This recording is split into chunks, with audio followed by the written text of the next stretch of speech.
YouTube, welcome back to Wtf Rc Cars. So, we've got a whole lot of batteries and we've got a discharger analyzer.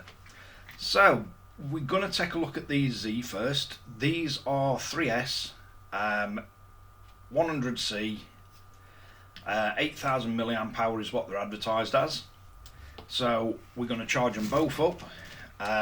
Using the equipment I've got, we'll get a graph showing you exactly how they charge, how much they accept, how many milliamp hour they accept before they cut off, before they balanced. Then we're going to put them on the discharger and analyzer, and we're going to put them under a 20 amp load, see how quickly they discharge, see if they overheat. I'm going to take them down to 3.1 volt per cell. And when we're doing the HVs, I'll probably take them down to 3.3. What you will find with the batteries, it's only when they start getting down to the lower end of the voltage that they start getting hot. So we'll check the temperature on them, see how hot they get, see if the cables overheat, see if we get any issues like that. But let's crack on and we'll see how these Zeee batteries stack up to what they're advertised as. Right, so this is the Zeee 3S 100C hard packs with EC5 connectors, and the top battery, that was at 3.1 volt per cell, so the charger did what it should and it slow charged it until it got it into 3.2 volt per cell, and then it ramped up to 8 amp. The bottom one was around 3.2, so it charged that at 8 amp straight away. And then if you look towards the end of the charge cycle, the voltage peaks at what it should, and then the amps drop down as it starts doing its balance cycle. So pack 1, top one, that accepted 7564 milliamp, and the bottom one 7654. So let's have a look how they behave once we get them on the discharger. Right, so this is pack number 1. So the green line is the amps that we've got the draw set at. So that's the amount of amps we're pulling from the battery. The capacity, which is the blue line, will start from 0 and work its way up to where it cuts off.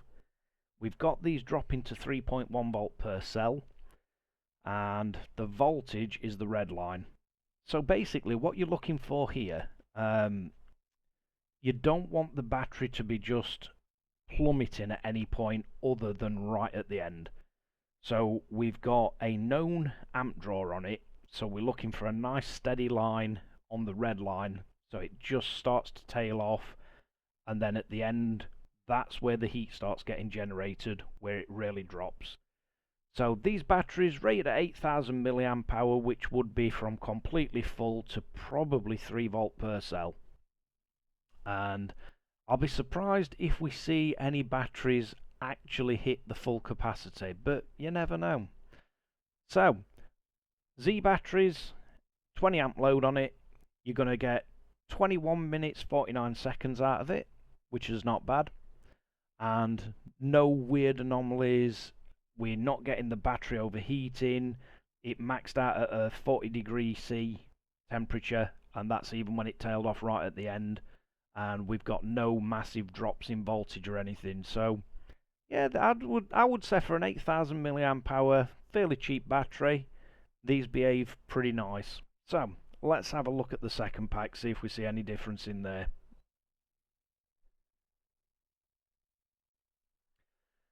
Right, so moving on to the second pack, we've got the same 20 amp draw, and what I'm surprised about is how close these actually are.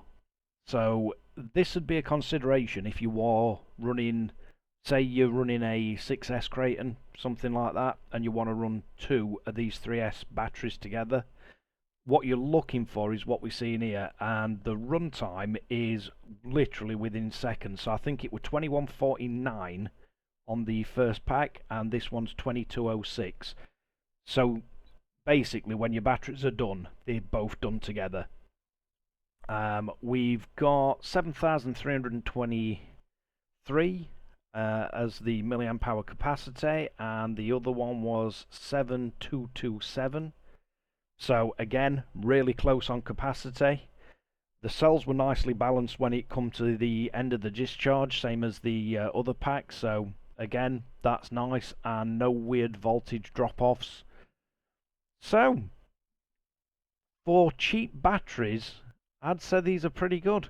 They're pretty well matched. They charge very, very similar, and they discharge very similar, which is the most important, especially if you're going to be running these packs as pairs. But yeah, for a battery that is as cheap as what the Zees are, no issues. Again, this one about 39-40 degrees, even at the end of the discharge cycle. So yeah, I'd say you're pretty safe buying Zee batteries. But let's get back to the studio and wrap this one up. Right, so we've seen the charts, and basically I don't think these batteries stack up too badly for what they're advertised as. I mean, you could drain them down to 3 volt per cell, get a few more milliamp hour out of them. I wouldn't advise it. I'd probably cut these off at 3.3 volt at lowest. The lower you drain them, the more hammer you give it batteries, but they perform pretty well. Pretty much what I'd have expected. The 8,000 milliamp hour, I would expect that to be the absolute maximum if you charge them up completely full and you drain them completely flat. So, of a 7,000-ish, that's round about in ballpark for them. Bearing in mind, Zee batteries are pretty cheap. There's no weird anomalies in the discharge charts. They don't seem to just tank.